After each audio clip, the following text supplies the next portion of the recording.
We're back again. I know it's been a while again, but that is just life, isn't it?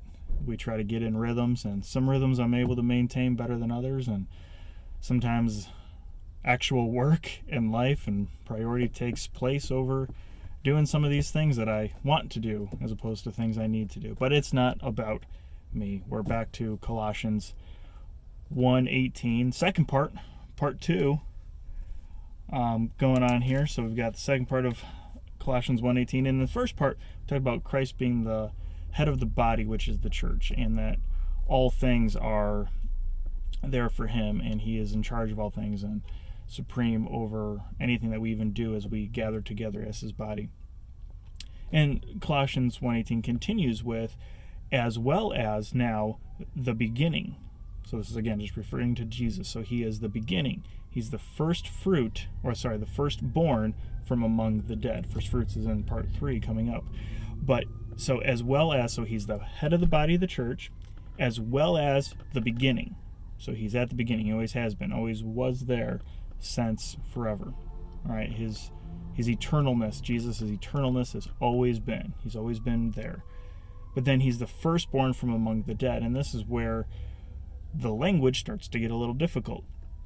And we can think of firstborn as in he's the first in the chronology of those risen in an immortal body. So he's the first to rise in this new glorified body. And this starts getting into the whole order of what happens when we die situation, which we don't have time to discuss in this particular chapter or verse or section or whatever this thing is we're calling these things, these driving thoughts of ours. But so he is the first to rise in this glorified immortal body that is prepared properly now to enter into heaven as we will. So he came incarnate, manifest in the flesh, so that we would then be able to be like him upon his resurrection and his ascension into heaven.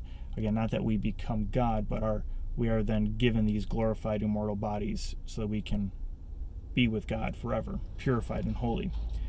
And on top of that, he's also the first. This firstborn he's the first to triumph over death under his own power in this manner. He rose from the dead. He was resurrected under his own abilities. It was, like Lazarus was raised from the dead by the power of Jesus. We will be resurrected by the power of Jesus. So this is the first to triumph in this way over things. And again, in his own power, not ours. And then he is to never to die again in the flesh. Again, his physical human body died.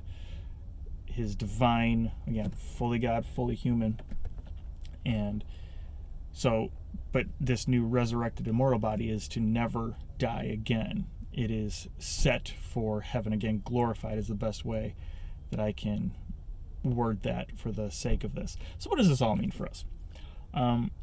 He goes before us. He's the precursor to anything that happens, so that we know we have hope in Jesus because he's already gone before us in all of these things. And it's his righteousness imparted onto us that allows us to rise, to be resurrected in a new glorified state so that we can then go and be with God in heaven. And I know that's a lot to cram in about 3 minutes worth of talk, but there you go. Colossians 1:18, part 2. We'll look at part 3 in the next episode here. Again, I appreciate y'all. Keep pursuing Christ. Keep striving after him. In fact, I want to recommend that you either go read or listen to A.W. Tozer's Pursuit of God.